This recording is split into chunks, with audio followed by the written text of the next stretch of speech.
एक गांव में दो भाई रहा करते थे, झंडू और बाम। झंडू बड़ा ही सीधा और सरल था, वहीं बाम चतुर और तेज था। दोनों अपनी माँ के साथ रहा करते थे। माँ, आज भी खाने में सिर्फ पानी ही दिया है।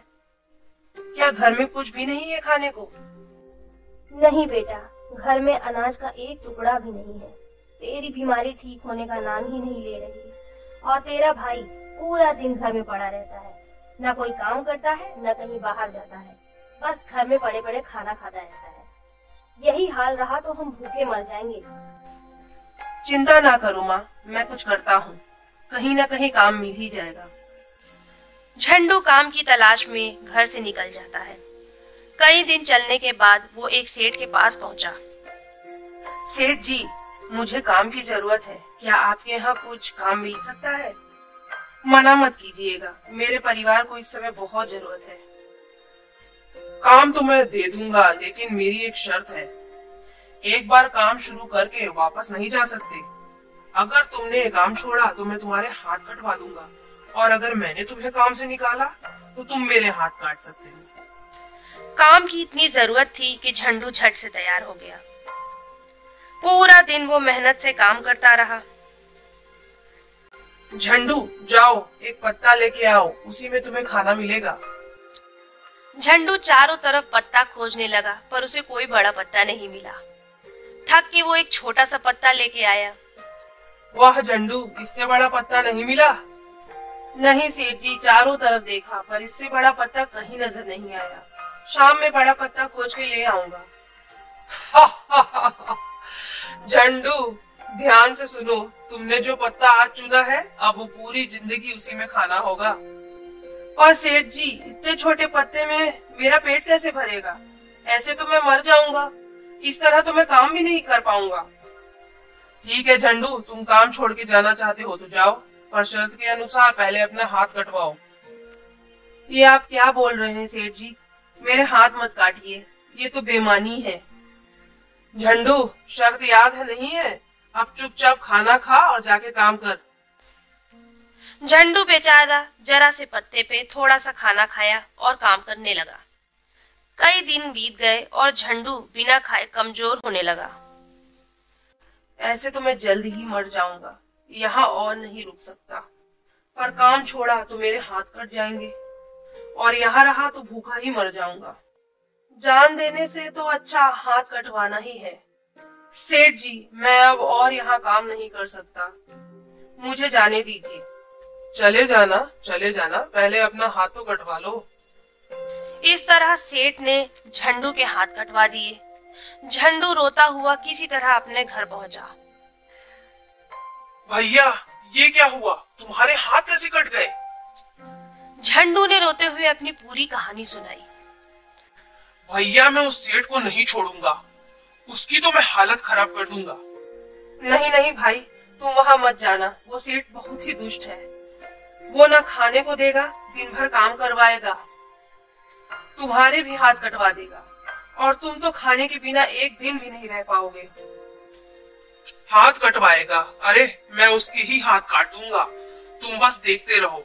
मैं तुम्हारा बदला लिए बिना वापस नहीं आऊंगा। भाई मेरे हाथ कट गए हैं, घर में माँ अकेली है, तुम चले गए तो हमारा क्या होगा?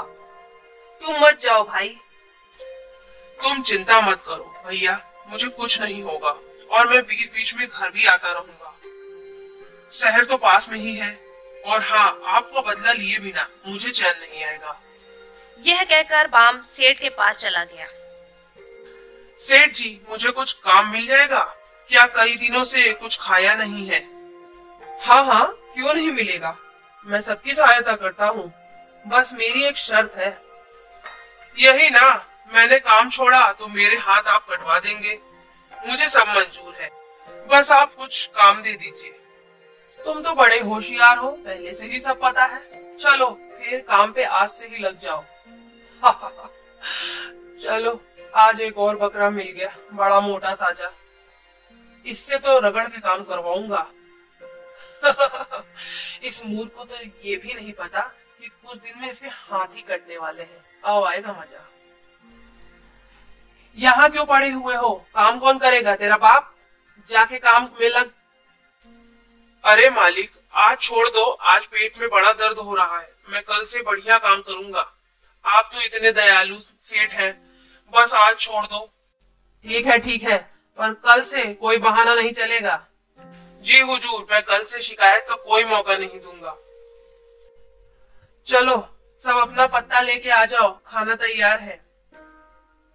अरे बाम, तुम्हारे तो पेट में दर्द था ना? जी मालिक, पर अब ठीक है। जल्दी से गर्मा गर्म खाना दे दीजिए, अब और नहीं रुका जा रहा है। हे भगवान, इतना बड़ा पत्ता कहाँ से लेके आया है? इतना बड़ा पत्ता पूरे इलाके में तो ये कहीं नहीं मिलता। सेठ जी, मैं तो अपना पत्ता लेके ही कहीं जाता हूँ, जाने कब जरूरत पड़ जाए। हरामखोर, काम एक नहीं करेगा और 10 सेर खाना खाएगा। मालिक, गाली मत दीजिए, आप पे शोभा नहीं देता। मैं नहीं पसंद तो मुझे निकाल दीजिए, मैं चला जाता हूँ, बस साथ में अपने हाथ दे दीजिएगा। ले खा, मर यहीं। मुझसे बहुत बड़ी गलती हो गई जो मैंने इसे काम पे रख लिया। ये तो कुछ दिन में मेरा सारा अनाज खा जाएगा। कुछ उपाय सोचना होगा इसको निकालने का। इस बार तेरा पाला बाम से पड़ा है, झंडू से नहीं बेटा। तू तो खुद अपने हाथ कटवाएगा। बेटा बाम, आज तू सो नहीं सकता, तुझे अनाज गोदाम का पहरा देना होगा। वो क्या है ना, गांव में कई सारे भूखे चोर घूम रहे हैं। जी मालिक, आप जरा भी चिंता ना करें, मेरे होते हुए कोई भी चोर गोदाम के पास भी नहीं आ पाएगा। आप आज चैन की नींद सो जाइए। ठीक है, तो मैं जाता हूँ, बस गोदाम का ख्याल रखना। बाम, तू यहाँ क्या कर रहा है आधी रात में? भैया, बस ये अनाज के बोरे देने आया था। ये सब कहाँ से आया? तू ठीक तो है ना? हाँ भैया, मैं बिल्कुल ठीक हूँ। सेठ ने अनाज सुरक्षित रखने को कहा था, अब हमारे घर से ज्यादा सुरक्षित और कहाँ रहेगा, तो यहाँ ले आया। इसे बेचकर कुछ दिन तुम लोग आराम से रहो, मैं मिलने जल्दी फिर आऊंगा। अरे ये क्या, पूरा गोदाम खाली? बाम, बाम के बच्चे, कहाँ मर गया तू? मालिक, मैं यहाँ हूँ। वहाँ छुप कर क्या कर रहा है? पूरा गोदाम खाली पड़ा है, सारा अनाज कहाँ गया? मालिक, कल रात कोई भूखा चोर तो नहीं आया, पर एक भूखी बकरी जरूर आई थी, उसी ने पूरा अनाज खा लिया। एक बकरी ने पूरा अनाज खा लिया? मुझे पागल समझ रखा है क्या? जी मालिक, एक बकरी ने पूरा अनाज खा लिया। तो तू क्या कर रहा था? उसे भगाया क्यों नहीं?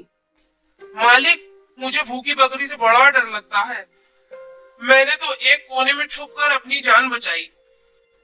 बकरी थी या शेर जो डर गया? और बकरी सारी की सारी बोरियां कैसे खा सकती है? वैसे ही सेठ जी, जैसे आपके मजदूर नीम के पत्ते पर खाके भी पूरी जिंदगी आपका काम कर सकते हैं। हे भगवान, मैंने किसको काम पर रख लिया? मेरा पूरा अनाज का गोदाम खाली कर दिया। अब इससे कैसे पीछा